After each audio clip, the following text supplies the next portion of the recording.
Yeah, so like I took this honestly from Ray Lewis. I learned from him. He was a linebacker for the Baltimore Ravens, but he had a deck of cards and he would flip it over and however many whatever it said on the cards, how many push-ups he would do. And that's when I was going through my own feelings and emotions growing up, that's what I did. Is I'd flip the cards and get a 10, I would do a 10, and I just kind of constantly work through the book, through the deck.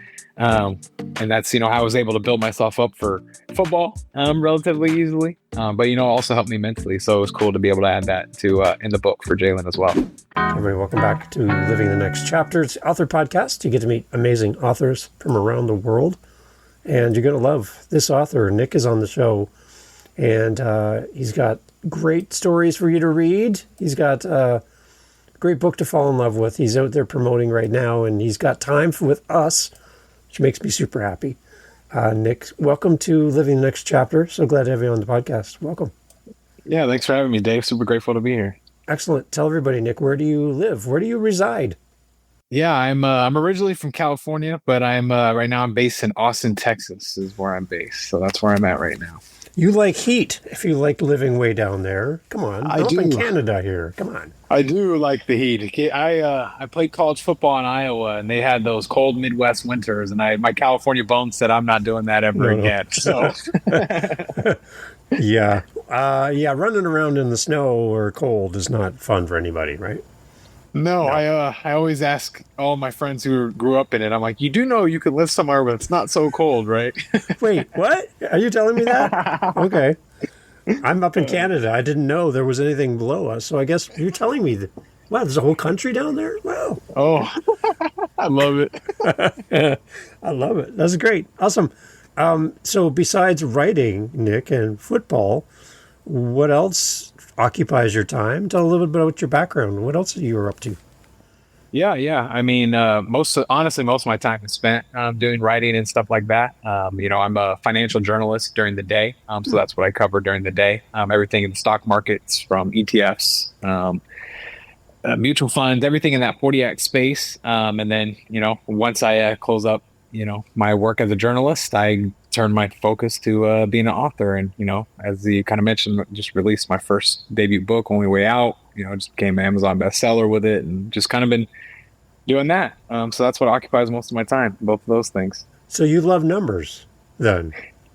I love being a nerd, being able to jump into stuff like that. I wouldn't say I love numbers, but I love to be able to nerd out on topics. Do you know what I mean? Like, that's why I love what I do. Has that been a passion for you for a while then? For sure. And, playing football, I could have jumped straight into sports reporting, which would have been really easy for me. But, my own integrity, have friends who play in the NFL or in the NBA, and I don't know too much information about them. I didn't want to use that to leverage to make myself be successful in the journalism field. I'd just rather do it, for these big corporations and, figure out, investigate some journalists and what they're doing and in the stock market and stuff like that. So, yeah. Okay. You have to know and have your finger on the pulse of what's happening in your industry, right? You have to be up to date on everything. How do you kind of navigate the world and all the information that's coming at you from different directions in your role? I'm really curious. Yeah, honestly, for the most part, I just try to focus on, really grand, what's going on at the grand level. But then, also just I'm a very people-centric journalist where I prefer, let's be on the phone. Let's, face to face and talk to people who are in the industry and doing those things to try to accumulate the information, versus just reading a press release or reading through an SEC filing or something like that you can only get so much information, So that's why I kind of tended to, rely on the people in the industry more than anything, and the relationships that I've built to, leverage that to hopefully get an inside scoop or whatever it may be. Does anything that you do on your day job and what you're doing there translate over to being an author at all? Yeah, for sure. I mean, obviously, first and foremost, you have to know how to formulate a sentence, know where to put a semicolon and those kind of things. So that definitely helps. But then also, I think with being a creative as well, I think sometimes we write when we're writing stuff or over explain things. But being in financial journalism, it's very to the point, get to there. So it kind of helps me, collect my thoughts a little bit better as, a creative, and not, always be so grand, but also be able to bring, those bigger messages down to, smaller messages and be able to make it easier for the audience to digest. Is there anything like a light switch that you have to turn off to be an author that you normally would do in your regular job? Like, do you have to be a little bit more wordy when you're writing compared to what you do day to day? Honestly, yes. I don't know if I turn it on or off. I think it's just kind of like a natural transition. It's almost like my brain gets a break. It's like, Okay. the first half of the day I get to use this side of the brain, and then the other half of the day I'm using this side. So that's kind of Okay. how I do it. Yeah. Yeah. It's kind of like switching gears, right? Finding a different spot, right? Yeah. But I think your natural tendency to write in one direction could at sometimes influence writing in a totally different genre in a way, an approach, right? Where you might have to think consciously, well, I'm not going to go this way, I'm going to go this way because I'm writing my novel and then I'm going to go back to work. I'm not writing a novel now. I'm writing an Yeah. article. I have to think in a different term, right? Yeah, and I think it makes it, fun and you don't get burnt out on either or, you know what I mean? Yeah. Because you're using both brains throughout the day. So you're not necessarily getting burnt out of, I'm getting writer's block on, my novel or vice versa, getting writer's block on trying to find a story. It's like I'm kind of using both sides of my brain. So they're both constantly working and constantly evolving. Okay, so let's put you into a hypothetical situation here. You've been invited to come speak to a bunch of authors. These are new authors who are transitioning from journalism, in all different cases, journalism, to writing their first novel. You're the guest speaker. You're being invited on to talk about this. What would your topic be to a room of people just like you who are interested in doing what you're doing? What would your topic be? I think my topic honestly would have nothing to do with writing, and it would be more about, just the actual, your mind itself. And I think I would try to focus more on like a meditation and spirituality aspect of things like that. Oh, Because I okay. think to be in a creative mindset, you kind of need to know how to turn on and off your flow state a little bit more. So you don't get into writer's block and stuff like that. And so meditation and those kind of tools are something that I use to kind of transition my mind from being a journalist, working all day on the phones all day, talking to these large asset managers, but to kind of transition into that author work of the creative mind and get into that true flow state. I rely on meditation and yoga and things like that. So I honestly think I would, speak to that as, speaking to get your mind ready to, be creative and process thoughts and, not have so much clutter that we typically have in our brains after, a day at work or even, just scrolling on your phone or whatever it may be. So I think that's what the topic would be is kind of, meditating your way into authorship or something like that. I don't Wow. know. Maybe another book in the works there. I like that. That's a good idea. Because that's not the typical response I'd get. I'd be like, well, if you get to do kind of the basics of writing and transferring your skills from one to the other, that's kind of what I would anticipate as an answer from you. I like your answer, though. That's unexpected, and I think that's something that we need more of. That's good. No, I appreciate that. Yeah, and I think it's something that I think kind of gets slept on in this industry, or just being Yeah. a creative of not just taking care of your brain, because that's what you have to use to be a creative. And if you don't take care of it and you let it, too many gears are spinning, you're not going to get the best product out there. So that's what I would do. What's a typical week, month look like for you as a writer? When do you find time to write, and how do you fit this into your schedule with everything else you're doing?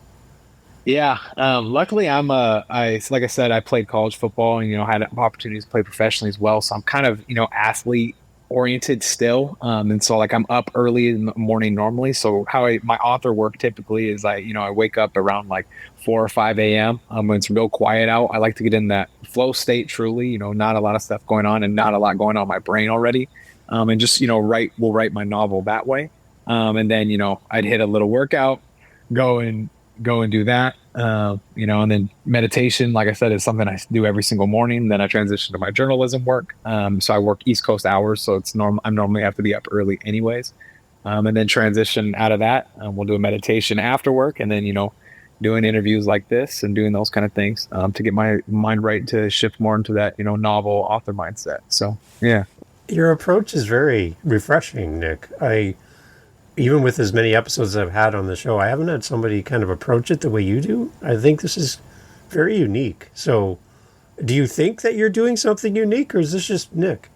I honestly, it's just kind of me. Yeah. It's just, those kind of things are kind of how I have had to always keep myself, in tune mentally, take care of myself mentally, and those kind of things, and just kind of ingrain it into whatever passions I'm pursuing at that moment, whether, it was athletics initially, and then kind of transitioned into my journalism work. And then as I picked up being an author, kind of transitioned to that. So I guess it's just me.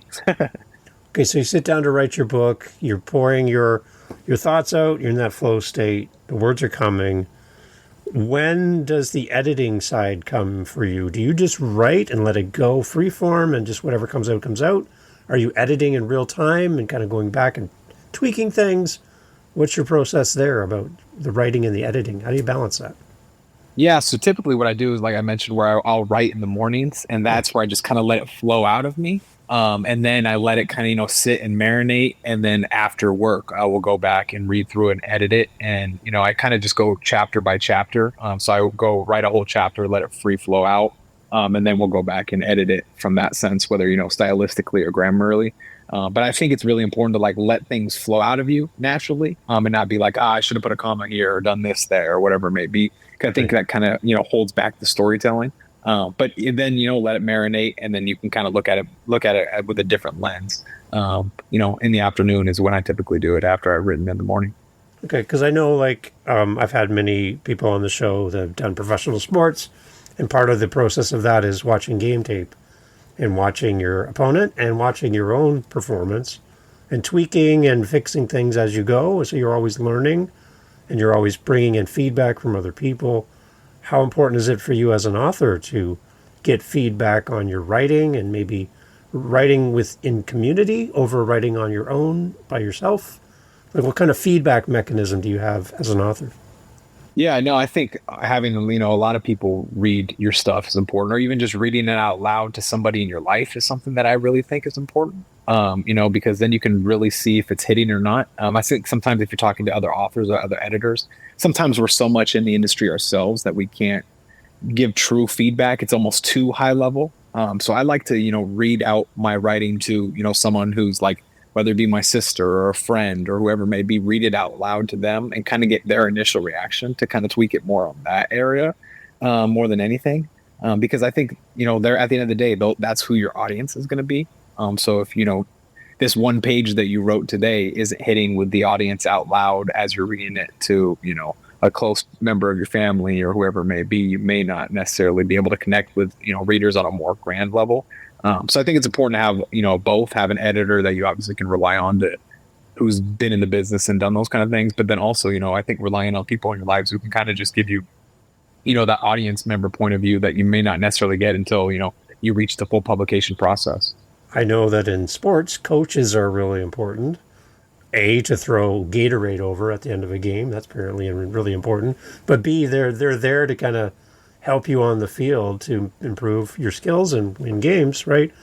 Any coaching in your background from other people that have come beside you and kind of helped you, or somebody you look up to as a fellow author? Who's been there for you?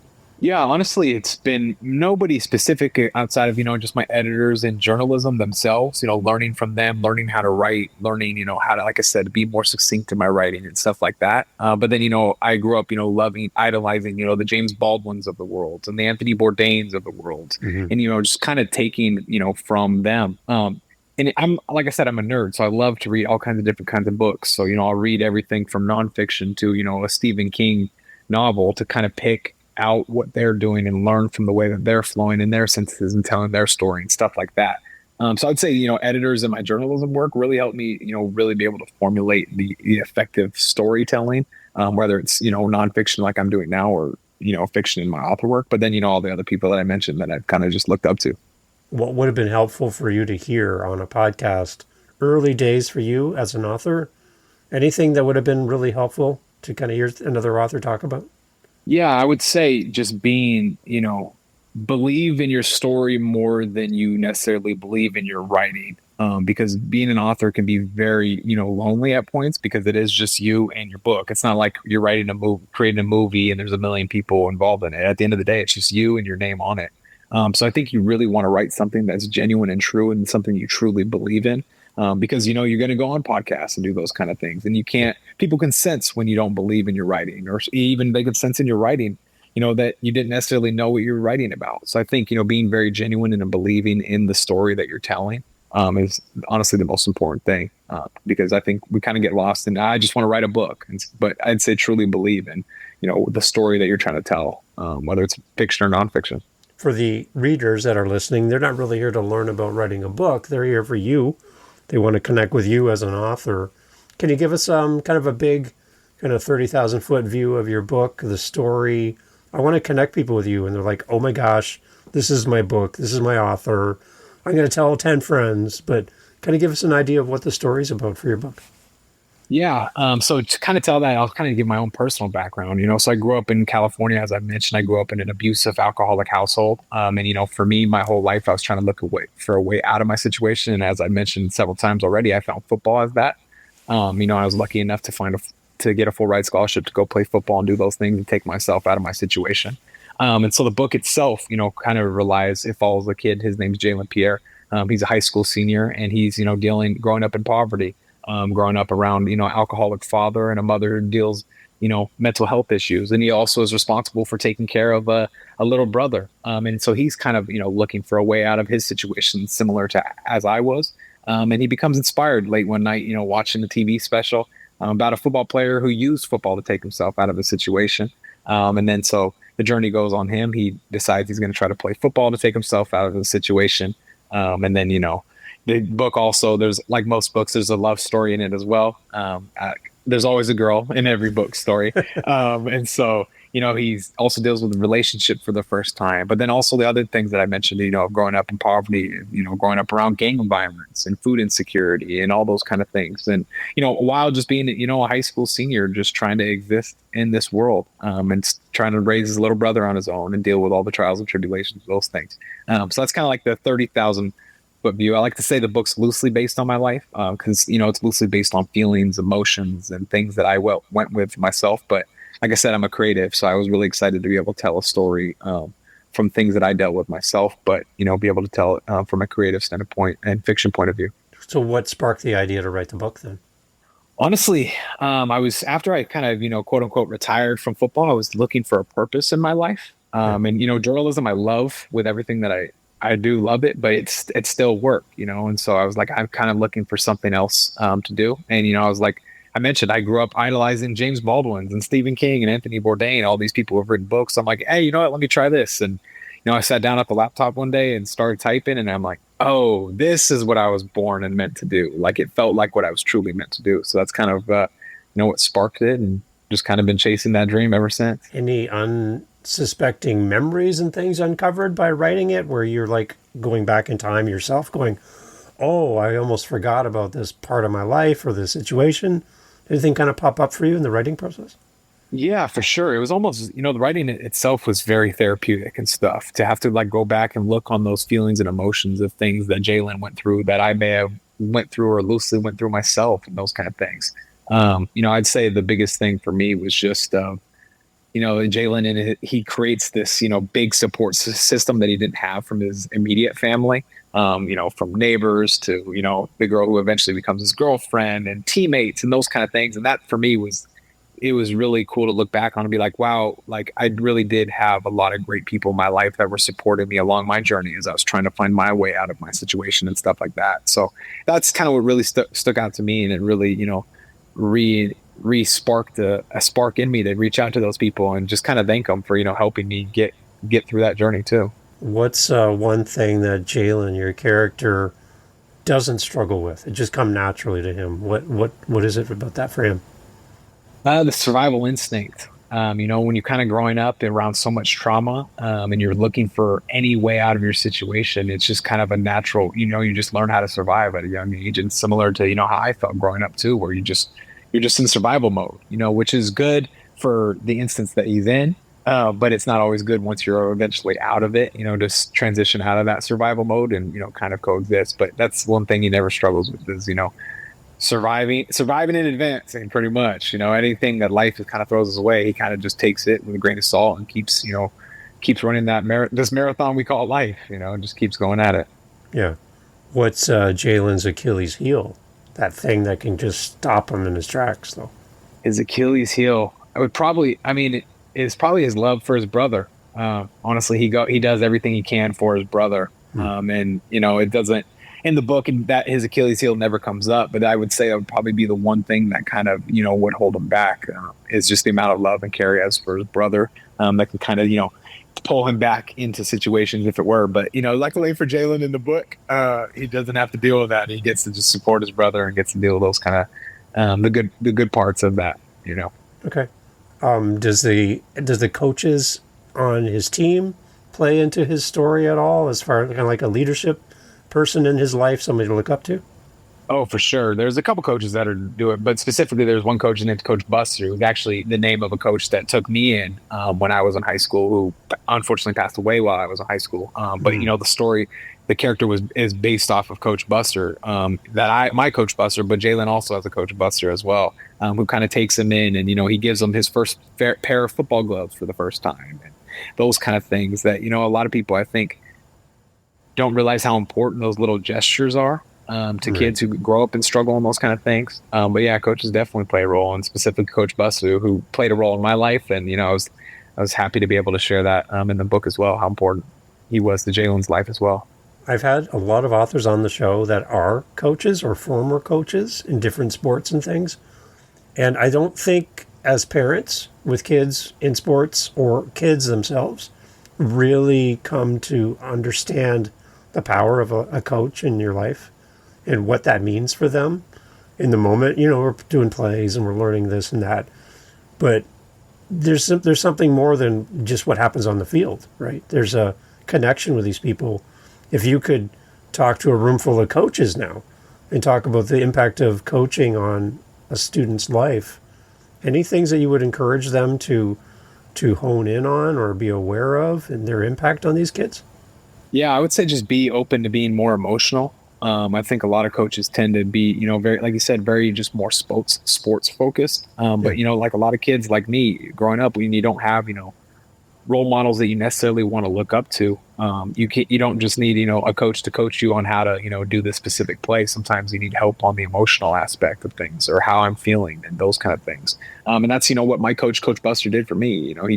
He really saw me as a person and asked me questions like, how are you feeling today? What are you going through? Those kind of things. And so that's what I would encourage, coaches out there, whether you're coaching professional athletes or youth sports, is to really try to support more on an emotional level as well, because it makes a big difference in these kids' lives. And it made a big difference in my life. All my coaches that really checked in on me mentally and emotionally and those kind of things. Is sports still a part of your life? Oh, for sure. It always will be. And I try to help out as many kids as I know that are going through their sports journey and give them advice on things that I've seen and been around. And coach, for me, it was either being a writer or being a coach. So being a coach is still out there for me at some point, and I still feel that hunger. But right now, I'm kind of just chasing this writing dream. But excited for once that eventually comes back into my life as well. Okay, who is your ideal reader for this book, age-wise? Kind of who you have in mind when you wrote the book?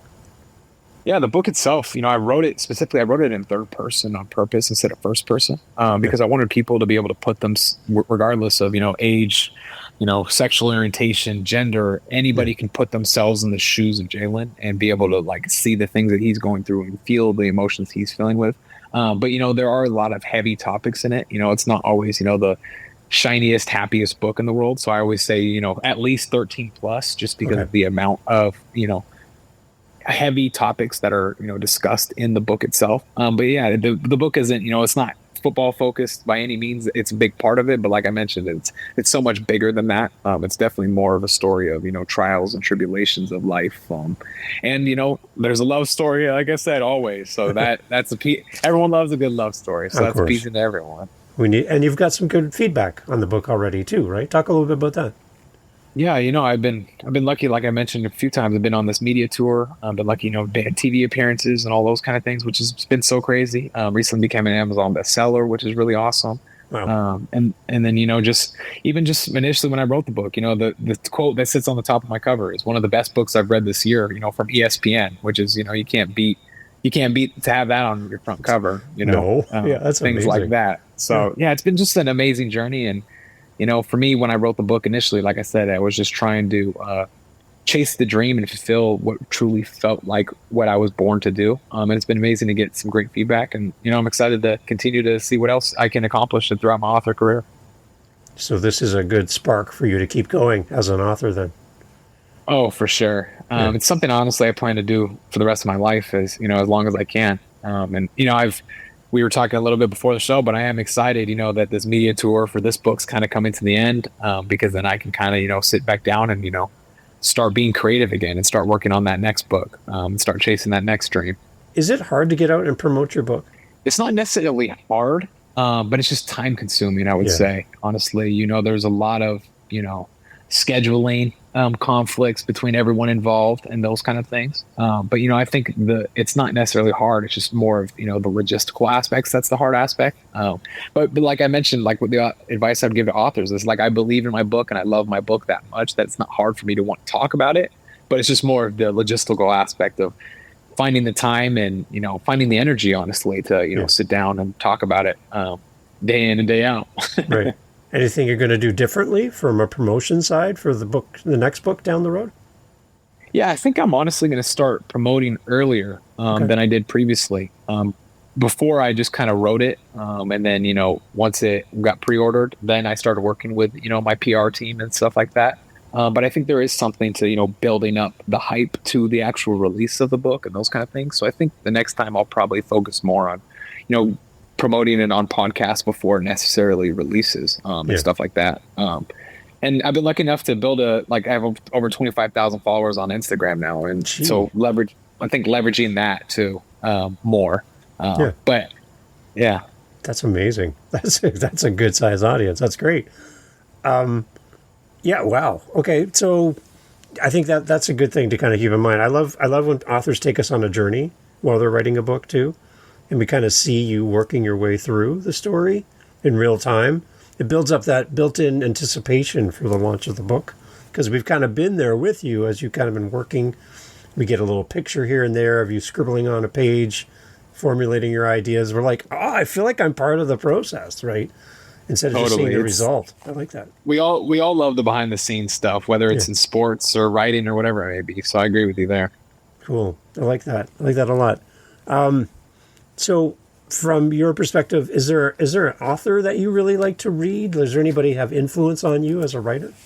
Yeah, I would say honestly the biggest ones for sure were like James Baldwin. For sure was a huge one. But then honestly Stephen King as of recent became really big for me. And just in the way that he's able to tell stories. But I think a lot of people, they think Stephen King and they think it's just horror, but it really in his stories are the way he's able to really make you fall in love with the genuine characters or the things that they're going through. And I wasn't necessarily writing horror, but I was, I'm writing about traumatic experiences, which kind of goes hand in hand of, how do you make people fall in love with characters when there's so much, craziness going on around them. So I'd say, those two have, as of recent, Stephen King more than Baldwin, have been really big influences on me. Okay. All right. What's the tone of the book? Like if you could kind of give it a feel, like music has a feel, right? Is there a tone, an underlining tone to the book? No, I think because it kind of goes, it's like one of those, it starts out real tough and there's that triumph. So there's no like genuine tone throughout the whole book, because there's so much going on throughout it. But the book itself, like I said, there's lots of twists and turns and lots of trials and tribulations that Jaylen has to go on this journey. And so you kind of get the full scope of emotions and tones in it, Yeah. Any feedback from family and friends around the book? People who know you well? Yeah, honestly, that was the coolest part was my little sister, the dedication page, it says all of it. Because when we were growing up and going through, our trials and tribulations, we'd look at each other and be like, what's wrong? And we'd just be like, all of it. And we both have it tattooed on each other in each other's handwriting. And so that's my dedication page. But it was really cool, the first time that she read it, for her to be like, oh, I remember these feelings. And like there's little things in there of, like Jaylen, he does push-ups with a deck of cards. And that's something that I did growing up. And my sister's like, oh, that's so cool. Like I know those kind of things. So that's been really cool to experience. Push-ups with a deck of cards. Explain, because I don't even know. I'm trying to picture this. What's the point? Yeah, so like I I took this honestly from Ray Lewis. I learned from him. He was a linebacker for the Baltimore Ravens, but he had a deck of cards and he would flip it over, and however many, whatever it said on the cards, how many Oh, push-ups he would do. And that's, when I was going through my own feelings and emotions growing up, that's what I did is, I'd flip the cards and, get a 10, I would do a 10. And I just kind of constantly work through the book, through the deck. wow. Um, and that's, how I was able to build myself up for football, relatively easily. But, also helped me mentally. So it was cool to be able to add that to, in the book for Jaylen as well. So that's a real card trick then. I like that. That's really interesting. That's really interesting. And I've got a deck of cards tatted on me for it. Of course you do. So it's not just for the story. No, it's real. That's real. I love that you and your sister have tattoos that go together in each other's handwriting. Like that's pretty unique too. Oh, for sure. Yeah, That's cool. we went through a lot together. So it was just like an homage that we can, always be together, regardless of what's going on in our lives. Okay. Any plans for this book to go further? Like I talk to authors and they're like, "Oh, I'd love this to become a series," or "Oh, I'd love this to become go on screen and somebody make a movie or a show about this." Are you satisfied with it being just a book and that's what you wanted, or do you have bigger visions for this to go further? I've honestly been lucky to have some conversations with some production companies already about stuff. Cool. But I'm kind of filling it out, and seeing what I want. And, kind of right now in my own life, I'm kind of at this, like, what's next stage. So I'm kind of, trying not to put my foot on the gas too hard in one way or the other. And just taking all the opportunities as they come, because it's, regardless, it's really cool to say you have those opportunities. Right. And I am, I'm only 24 years old. So I'm trying not to rush anything too much, when it comes to this, and, try to truly appreciate the journey. Yeah, and I don't want anybody to misunderstand my just a book, because writing a book is huge, and just having this in the world is a monster. So don't want to take away from that at all. But I just, when I hear somebody with a great story, I'm like, oh, I wonder if this could get in front of more people in a different format that complements what you do. It reaches more people, right? That's kind of the idea behind that question. Oh, totally. And I feel like, as an author, that's, you, in today's day and age, that's kind of the goal. That's how you're able to leverage your stories and those kind of things. But for me, it's like I said, it's just kind of taking everything as it comes and, riding the wave of it, and whatever comes my way is supposed to come my way. And if it doesn't work out, that's okay, because I've already achieved the dream of, getting it out, and I'm going to continue to achieve the dream of continuing to be an author. Anything that didn't make it into the book that you maybe wished made it into the book, but you're happy with the book as it is, but you're like, oh, there's one part maybe as I look back at this and go, I kind of wish I put that part in too. Is there anything that you feel is unsaid about the book? Oh, that's a good question. Off the top of my head, I really can't think of anything, because I really tried to be, do a recap of things that I went through in my life and feelings and emotions that I went through to make it, feel as genuine and real as possible. That, I tried that. I didn't leave out much, there wasn't much to leave out, because I wanted, like I said, you can really feel the genuine nature of art when it's real, and the author or the painter or the director really went through those feelings and emotions. So I tried to be very true to that. So I can't think nothing off the top of my head. It's a good question, though. I'll have to get back to you on that. All right. Okay. Well, you left everything on the field, right? That's what we talk about. Leave it on the field. There you go. Right. Wow, that took a whole thing to get around there, but we got there. I like that. Yeah. So, okay, let's talk to the people that are listening to then, Nick, who, again, they want to share a story. They don't know how to do what you're doing, and they're admiring you, going, man, I wish I could write my story like the way Nick has. Any words of encouragement as we kind of get close to wrapping up here, just around the power of your own story being unique, and like, who would ever want to know my story? Your story is unique. Like, you've got some amazing things to share through your book. Let's encourage somebody who's also maybe struggling, kind of starting, going, I don't know if anybody cares about what I have to say. What would you say to them? I'm the kind of person, like I said, I've mentioned a million times, but I grew up being an athlete, and I'm a big believer in anything I do. You miss 100% of the shots you don't take. Right. So I think the biggest thing is just don't be afraid to shoot your shot. And I think people always get so fixated on the end goal versus the journey itself. But the end goal can't start unless you take that first shot. You know what I mean? Right. It's, Michael Jordan doesn't become Michael Jordan unless he starts taking a shot when the first time in his driveway as a 8-year-old kid.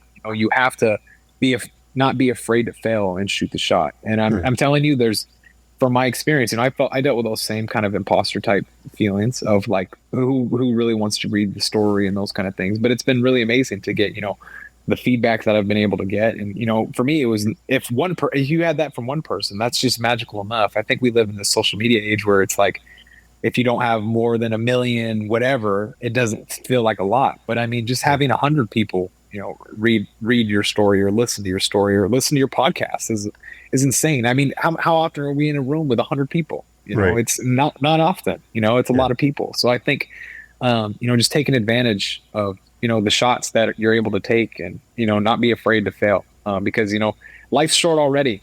So might as well chase your dreams while you're on this journey that we call life. Yeah, you talk about the cover of the book and that encouraging review from ESPN. That's amazing. What for you as an author is a meaningful review? Because I'm always encouraging the listeners as readers to always leave a review for the authors when they buy their book. But as an author, when you get a review on a book, like what kind of things are you looking for from a review? Is there stuff about the content or the book itself? How do we write a better review for our authors so that we encourage you to keep writing? Definitely, I think to me it's the content. I love hearing the reviews from people, whether I'm talking to them, via like phone or in person and hearing their reviews or like on Amazon, but seeing, what stood out to them, the characters, those kind of things. Cause that helps me as an author to be like, okay, that stood out with someone, those kind of things. So I think the content to me is the most important, cause anybody could say, oh, it was a great book and that's good. But like I said, I'm a nerd. I'm trying to always learn to be better, and those kind of things. So it really sticks out to me when I learn, what resonates with readers truly, and not what's, oh, it was good. I mean, like I appreciate it. Obviously, it's great to have a 5-star review and someone says great read, but you really want to be able to understand what stood out to them, because like I said, this is a lifelong goal and journey of mine. So I want to continue to improve and be better. So I'd say just focusing on the content definitely would help. Okay, and it's a good signal to others who are trying to make a decision whether the book is right for them or for someone they know. So any kind of information you can include in that review that helps other people make a decision, right? I think that brings more people to the author as well. And I think as readers, it's kind of our responsibility not to forget to leave reviews, but also to be as detailed as we can, to encourage more people to come to you. I think that's part of our agreement as we buy the book to give back to the authors that give to us so often, right? That's kind of my little take on that. I love it. I love that you're pushing that message. I'm right there with you. Okay, all right. All the readers are like, okay, I got it, all right. But yeah, make sure you do it when you buy Nick's book. It's great. You say you're wrapping up your tour for this book. Give us a sense. The name of my show is Living the Next Chapter, so I got to kind of go that direction. What can we expect from you in the future, Nick? And you got any timelines for us? Yeah, no specific timelines yet. More of, I just kind of want to ride the wave of the book and kind of the next book and let it flow out of me. But like I said, this is a lifelong dream of mine. And so I going to continue to keep writing books, and continue to do it as long as I can, because like I said, when I'm doing it, it truly feels like it's what I was meant and born to do. And I think those are those things that you go and chase after. So, if people want to keep up with me, at Nick Peck Author on Instagram, nickpeckauthor.com. All those kind of things is where, you'll be able to see the next version of, what's next for Nick Peck as an author. I love how you just slid that in there so well. You've done this before. That's really good. I usually have to ask, where's your website? How do we connect? And here's Nick just dropping that in there like it's nothing. I love it. Well done. Well done. Continue writing, Nick. It's inspiring to meet people like you. I love your thoughtful approach to how you write your books. It doesn't seem overwhelming and daunting to go ahead and write a book the way you do it and your approach, and just how you use your meditation and you're getting in the right headspace to write. I love that you create your own space as an author, and you just seem to navigate this really well with everything else going on in your life. It's a good lesson, I think, for a lot of authors. And I think as readers, same thing. Create some space when you sit down with Nick's book And don't have all these distractions going on, and focus on the book, focus on the words and the message in Nick's book. I think you're really going to connect with it. So, Nick, keep me in mind. I would love to have you back as new projects come up in the future. Not going to pressure you to hurry up, but I would like to have you back on the show again. I'm really encouraged by having you on as a guest. It's a great story. No, I appreciate you, and I appreciate the kind words. Like I said at the top of the show, super grateful for you just giving me the opportunity to be able to share my story in my book. Excellent. Only Way Out. Nick Peck, everyone, go grab a copy of the book. And as you listen to this, if there's anybody in your world that loves sports and football for sure, then you're going to buy an extra copy and send it to them as well. So we can sell a lot of books for Nick. Nick, thank you so much for being on the show. Thanks so much, Dave. Again, thank you so much for being here, and thank you to our guest for being part of Living the Next Chapter. Make sure you go like, follow, share this episode to support your fellow authors. And a reminder to always leave a review every time you buy a book from your favorite author. It means so much to them. It's your words back to the author on why this book means something to you. That's one responsibility that we have as readers, to support our authors by leaving great reviews. I know you've probably forgotten more than you've remembered to leave reviews. So my little ask of you here as we're exiting out of the episode, to go back, go grab that stack of books behind you, put them on your desk, and go to the websites where you purchase these books and leave a review now. I know you bought the book years ago. Go leave a review today. Let the author know how much you love their book. Give really detailed information about why you love this book so much. Let's celebrate our authors by leaving a great review. And thank you for listening to Living the Next Chapter. Thank you for being here. See you next time.